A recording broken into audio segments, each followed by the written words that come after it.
Hello and welcome everyone to Richard Likes History. Got a brand new mic set up today, so I hope it's a bit of an improvement in the sound quality. We have another fascinating story, as always, but today especially, I think. We're going to discuss how some native African tribesmen, the Khoekhoe, who very rarely get mentioned outside of, the Southern African context. How these Khoekhoe frightened off Portuguese sailors to the extent that there was no European colony in the Cape of Good Hope that the Dutch would eventually settle in 1652, but there was no colony there for almost 150 years after the Portuguese first arrived. Actually, it's more than 150 years. So the Portuguese round the Cape of Good Hope in 1488 with Bartolomé Diaz. And the first colony gets set up in 1652. You can do the math there. What's that? 164 years. But the event we're going to talk about today happened in 1510. But let's give you a bit of context first. I always love a bit of context. I'm going to talk first about something called the Malabar Coast, which, sorry about the squeaking of the globe, is the western coast of the Indian subcontinent, the Malabar Coast. Now, before we get to the significance of this in our story, I just want to talk about the name Malabar, because it's another fascinating piece of linguistics and history. I'm a big linguistics nerd, sorry. And I've written some stuff down here to help me today. So, where does the name Malabar come from? Fascinating, really, really fascinating. It starts with a 6th century Egyptian merchant, right? Who's called, doesn't sound very Egyptian to our ears today, but it definitely was at the time, Cosmos Indicopleustes. And he records, this is in the 6th century AD, right? He records visiting a major trading emporium on the southwest coast of India that he calls Marais. Now, this is a local word of Malayalam or Tamil descent, which is the languages they speak in South India. And it means mountain. Mala is the word for mountain. Now, 5 or so centuries go by, and we're in the 11th century AD, back in near Ibn Sina's time, if you remember back to episode 1. And we have a Persian scholar by the name of Al-Biruni, who combines this word, Malay, that he's heard used for this western coast of India, with the Persian and Arabic bar, which means coast or country. And there we get it.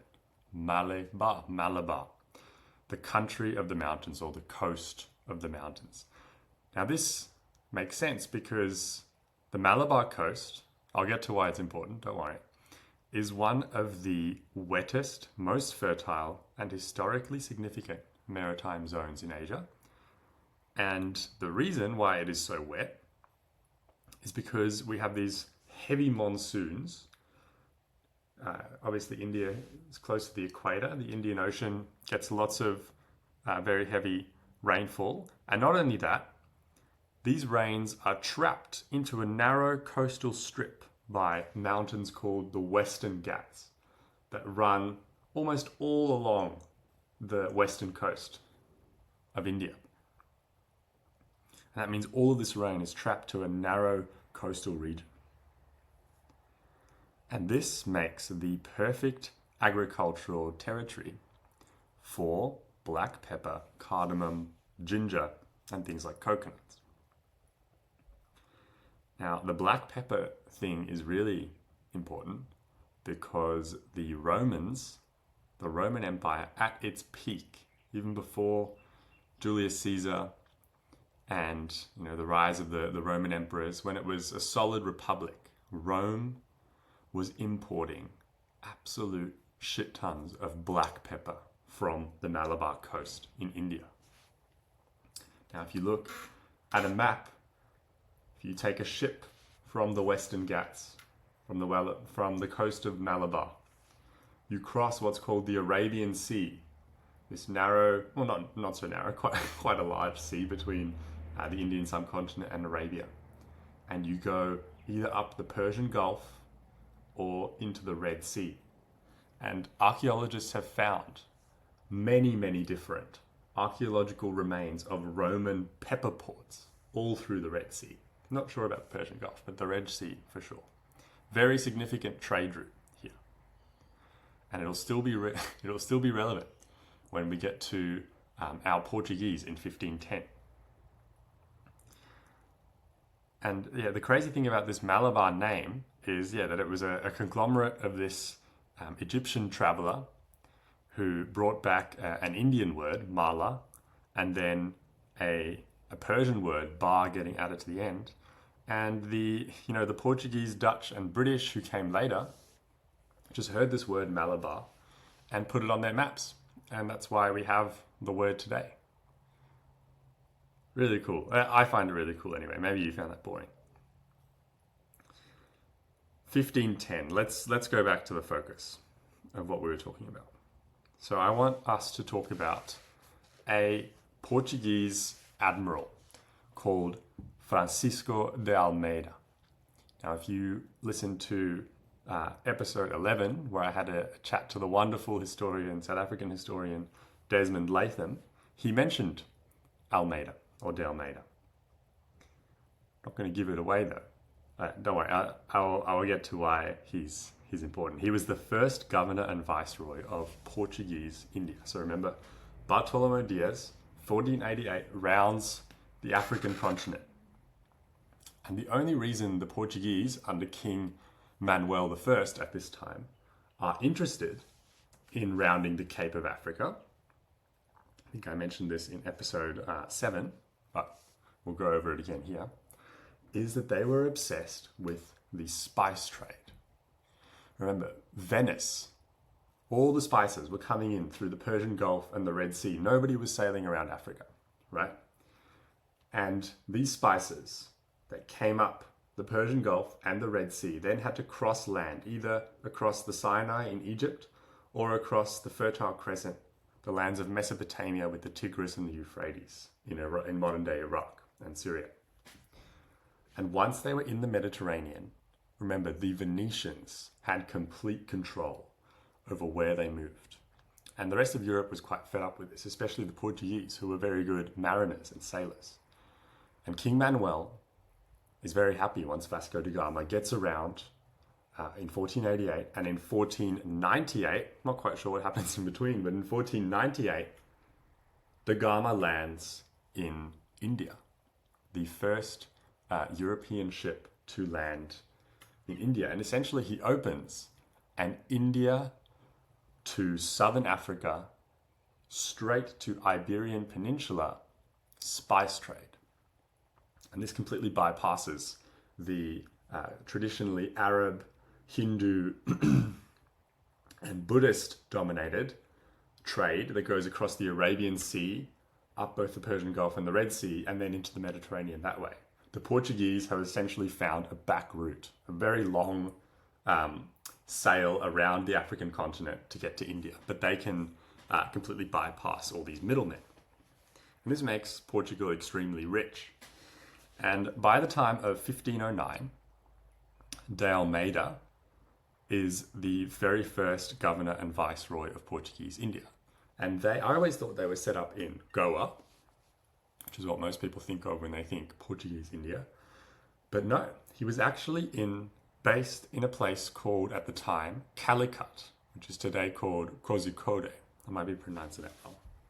And that is right almost near the tip of India, which in English is called, I think, the Point of Comorin. Kozhikode is in southern, the state of Kerala today. I had literally never heard of this place until I did the research for this episode. And de Almeida, in 1509, is the most famous and the most feared admiral in the world. He's just led a vicious naval campaign, won a big military battle right off the coast of modern-day Gujarat. And the combatants, the fleet sailing in this battle are just so outside of the Western imagination that it's crazy. I'm gonna list them here. It sounds like it's from a video game, right? I actually think video games are quite accurate in a lot of things. People who play a lot of video games tell me this. Oh, they just seem to be quite knowledgeable about history.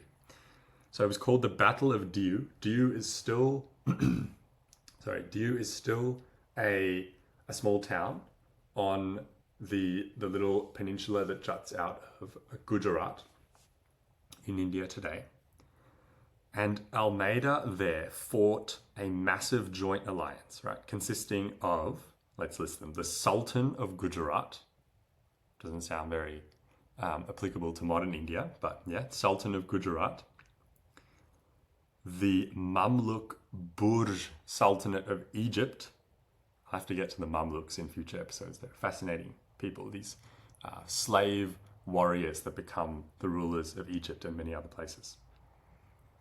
The Ottoman Empire, right? We're in 1509. The Ottomans have sacked Constantinople in 1453. They are on the rise. And also someone called the Zamorin of Calicut. The Zamorin of Calicut. What the hell is that? So I did a bit of digging on what this Zamorin title means. And it's actually, again, we'll go into a bit of linguistics here. It's an anglicized version of the Sanskrit word Samutri or Samutripad, which was the hereditary title held by the Hindu monarchs who ruled the kingdom of Calicut. So there was an alliance between a sultan from Gujarat, another sultan from Egypt, a Hindu king from the Malabar Coast, and finally, just to top it off, the Republic of Venice. Now, of course, Venice is backing this, right? Because Venice has the spice monopoly, up until very recently had the spice monopoly. They want to get rid and cripple the Portuguese as much as possible, right? But De Almeida doesn't care. De Almeida, I don't know who his allies were. Maybe it was just him and his Portuguese ships, but he comes out victorious. And there's an interesting backstory to this, because Francisco de Almeida's son, Lorenzo, had actually been brutally killed a year earlier in 1508 when his flagship was sunk by a Muslim fleet in what's called the Battle of Chol. And he was Francisco's only son, right? And right after he receives news of his son's death, Francisco, sitting in Portuguese India, he famously says, "He who ate the chick must also eat the rooster or pay for it." Well, clearly, I don't know if he was attacking his exact son's murderers in the Battle of Diu when he was facing off against all those sultans, a Hindu king, and maybe some backers from Venice, but maybe in his mind he got his revenge. Whatever the fate of the matter, De Almeida was high on confidence. He was extremely well known in the world at the time. If you think about how far his sort of sphere of influence had spread, he's essentially gone from the subcontinent in India, anywhere south on the coast, Arabia, parts of Africa, and all of Europe and the Mediterranean, right? Know who he is. So, let's go back to 1508. This is the same year that De Almeida's son Lorenzo is getting killed by some Muslim ships, right? Another guy who we've heard about before, again in episode 7, in who was the first human being to circumnavigate the globe, when I was talking about Fernão de Magalhães or Ferdinand Magellan, I mentioned who his captain was for a while. That guy, Afonso de Albuquerque. if we remember back, you don't have to remember what happened in that episode, but in 1511, yeah, we're in 1508 here. In 1511 is when the Portuguese attack the Straits of Malacca, right, to get to those spice islands in Indonesia, particularly trying to monopolize the nutmeg trade. That happens in 1511, and Albuquerque heads that mission with Magellan as one of his soldiers. So in 1508, him and de Almeida are contemporaries. And de Albuquerque gets sent by Manuel I to replace Almeida as viceroy. This is before Almeida wins his big naval battle. However, Almeida, who has just lost his son, remember, is having none of this. And Albuquerque arrives in Portuguese India, and Almeida immediately arrests him and imprisons him. Even though, Albuquerque has orders from the king that he is the new viceroy, de Almeida doesn't care. He just wants to lead a punitive war in order to avenge his son, which he does. And after his victory in 1509, that's what we're going to leave Albuquerque there in this episode. We've had enough of him. He does become viceroy in the end, and he does have a victory in Malacca, as we know. So after Almeida's victory in February 1509, he did some horrible things to the enemies that he captured from the other ships. This is the first instance that I've come across. Maybe it's happened before, but he carried out executions of enemy sailors by firing them out of the mouths of his ship's cannons into the harbour at Diu. Now, I had only really heard about this before when the British East India Company does this with mutinous local Indian troops in India called the Sepoys. I know they did that quite a lot, but yeah, looks like the Portuguese were doing it 200, 300 years earlier. And who knows, maybe people were doing that as long as there have been cannons, right? However, right after his crowning glory, or maybe just his revenge, I'm thinking of Liam Neeson in Taken or something here, de Almeida would end up dying. A little more than a year later, in March 1510, which is the hook of our story. And he dies on the shores of Table Bay, which is modern day Cape Town, at something called the Battle of Salt River, or the Battle of Sodrafjord in Africa. Now, I'm a native of Cape Town, and I didn't know this. I mean, I left when I was 11 years old, but still. This is a truly monumental, epoch-shifting moment, especially for Southern Africa, because it essentially delays the onset of European colonization by like 140, 150 years. It does obviously eventually happen, and whatever comes along with that, good and bad, mostly terrible, especially if you're from the African continent.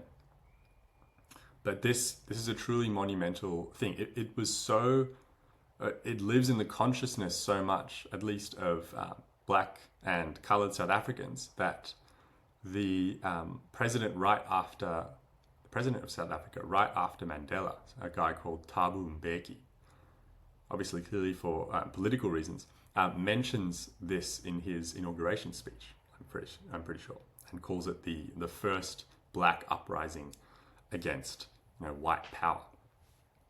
And he's kind of right in that, and at least in terms of Southern Africa, definitely is the first recorded instance anyway. So what the hell happened at the Battle of Salt River? The Khoekhoe get in his way. The Khoekhoe, who nobody ever talks about, nobody's ever heard of, are barely still around in the Western Cape, but they are still there. Their descendants live on, and yeah, it's important that we remember them and remember the extremely important role they play here. Just a quick note before, I think I mentioned that Calicut or Kozhikode was the base of Portuguese India. That's actually wrong, sorry. That's Calicut is where that Hindu king, the Zamarin of Calicut, was based. That's slightly north on the Malabar coast of where Portuguese India was initially based. That was in a place called Cochin, which is modern day Kochi, also in Kerala. It then later moves further north to Goa, but at this point we're with Almeida in Cochin. And now he's sailing back towards Portugal, 1510. He lands at Table Bay, which at this point does not have a permanent European settlement. The Portuguese are essentially just sailing around. They're docking mostly at a place called De La Goa Bay, which is modern day Maputo Bay in Mozambique. Interesting. De La Goa just means from Goa in Spanish. So De La Goa Bay just means like from a place in India, which is quite random. Don't know when they came up with that name. Maybe Maputo Bay, the current name, makes a bit more sense. They are in Table Bay, his ship. And I don't think Almeida is in fear of his life at all. It's a beautiful place, Table Bay, still today. They've built a big concrete Victorian Alfred, of all things, harbour and a big shipyard over where these events actually happened. But if you move just a little bit further around to the west, still today in Cape Town, you get to these beautiful white sandy beaches. So, and there aren't very many safe harbours in South Africa at all. And Table Bay itself is quite treacherous to enter. It's a very stormy part of the world, and it's literally at the intersection of the Atlantic and the Indian Oceans. The currents there are all over the place, I think. Lots of shipwrecks in Table Bay, but these guys are just chilling on, I'm just imagining them chilling on a white sandy beach.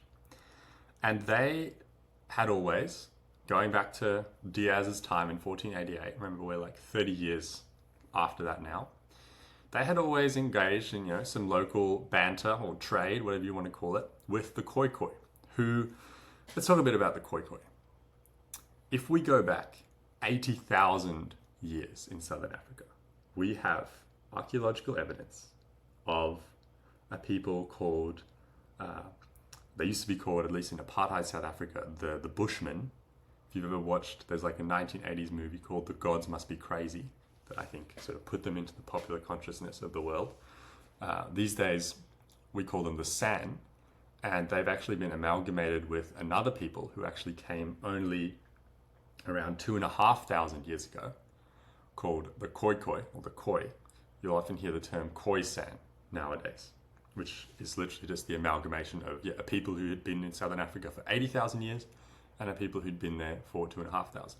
The main difference between the San and the Khoi, who, I'm not an expert here, but I think their features were relatively similar. I'm not sure about their genetic lineages or anything like that. Both are originally from Central Africa, more towards the center of the continent.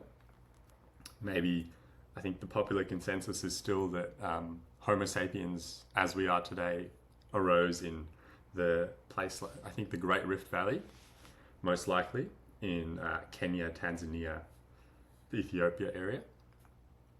Anyway, the San were, up until, I think there are still a very few San who live this way, but they are probably like Aboriginal people in Australia, some of the best or most knowledgeable humans still around about how to live off the land in a non-agricultural way. Actually, I'll preface that by saying there's a bit of debate around whether Aboriginal Australians actually did have something that constituted as what we would think of as agriculture. It's not really, I think it's kind of irrelevant because they were there, living fairly prosperously for 80,000 years. So how they did that is kind of irrelevant, but whatever. The San were extremely capable geniuses at tracking animals, at finding food and finding water. They were often called the diviners, so to say, and were employed by many peoples to track and they're just geniuses in how I guess the natural state of all of us humans, very in tune with nature. And the Khoi who, as I said, I think look relatively similar. They have more of a yellowish hue in their skin and are not as dark as some of the later Bantu migrations that come down. And they also have slightly East Asian looking features in that they have squinty eyes, but yeah, that's neither here nor there. The Khoi were different to the San because they had livestock. So they had the classic livestock animals of cows, and I think they even had, actually I don't think they had sheep. That was the later Bantu migrations, definitely cows. And these cows that the Khoi had will be very important for how Almeida ends up meeting his end. Because, like I said before I got sidetracked, the Portuguese would often engage in local trade with these Khoi. I think not so much the San. The San were a bit more wary of foreigners coming in, big wooden ships. But the Khoi weren't. The Khoi were pretty warlike and were pretty up for it. So, not sure exactly what they would have traded, but there was some sort of dispute in this case in 1510, and the Portuguese, who were clearly thought of themselves as pretty well equipped to deal with this dispute or threat or whatever they thought, they went on what can only really be described in hindsight as a bit of a suicidal, punitive raid. They wanted to teach these natives, in the parlance of the time, a lesson, and they get absolutely smashed. Right? They come off second best. I think there's about 64 Portuguese. For some reason, they're angry with some local Khoi cattle herders, and they want to go kill them essentially, and I'm sure do unspeakable things to their women and so forth. And the Khoi are having none of it. Right? They completely surprise the Portuguese, who by this time have rudimentary guns and steel swords and stuff, and the Khoi have some fire-hardened spears and cattle. And the Khoi absolutely wipe the floor with the Portuguese. The Khoi are able to communicate to their cattle. It's said in whistles and other sort of high-pitched tones that they make with their mouths in such complicated and intricate ways that these bulls, massive horns, can form up into literally like Des described it in the last episode as sort of an advance of army tanks, but I think it's a bit more violent than that, because these cows are charging at you in a formation with the Khoi spearmen right behind. And the Portuguese had never seen anything like this. They either end up getting gored on like a bullfight in Spain or something, getting gored by the bull's horns, getting trampled to death, and then finally Almeida gets a spear to the throat, right? Almost none of them survive. I think a couple of them get away and sail back to Portugal. I'm not actually sure if they get back or not. But Almeida dies. The most famous admiral in the world, feared from the coasts of India to the shores of Western Europe, gets killed by these Khoi. And this has such a profound effect, as I said at the start, on Iberian politics and Western European consciousness, that ships generally avoid Table Bay and Southern Africa until 1652. 1510 to 1650, 142 years. The Khoi threat remains. And I should mention as well, the Portuguese who launched this punitive raid for whatever reason, a big part of their motivation as well was to capture young children as slaves, as they were wont to do in places like Mauritius, Madagascar, islands of Réunion, stuff like that. And I'm sure in India as well. And something that Des told me as well last episode that doesn't really get talked about very much is we have very, very good evidence that the Khoi and the San were not slavers. Just let that sink in. We always think that it's sort of a natural condition of humanity. I'm actually not sure if where I am in Australia, First Nations peoples engaged in slavery. Much. I don't know how much we know about that since a lot of that history has been erased. But I'm sure if you went looking, you might be surprised. Reasons aside for why this was the case, the Khoekhoe and the San did not slave. Which might explain why they were so angry at these, pale-faced, bearded foreigners coming and trying to, kill them, take their kids, and do who knows what to them. And they defended themselves. Defended themselves bravely and with, force, probably gratuitous violence. But it worked for 142 years. So maybe Thabo Mbeki was right, and we should focus more on the Battle of Salt River and the Khoekhoe. Thank you so much for listening. Sorry for my rambling, but always stay curious, and I'll see you on the next one.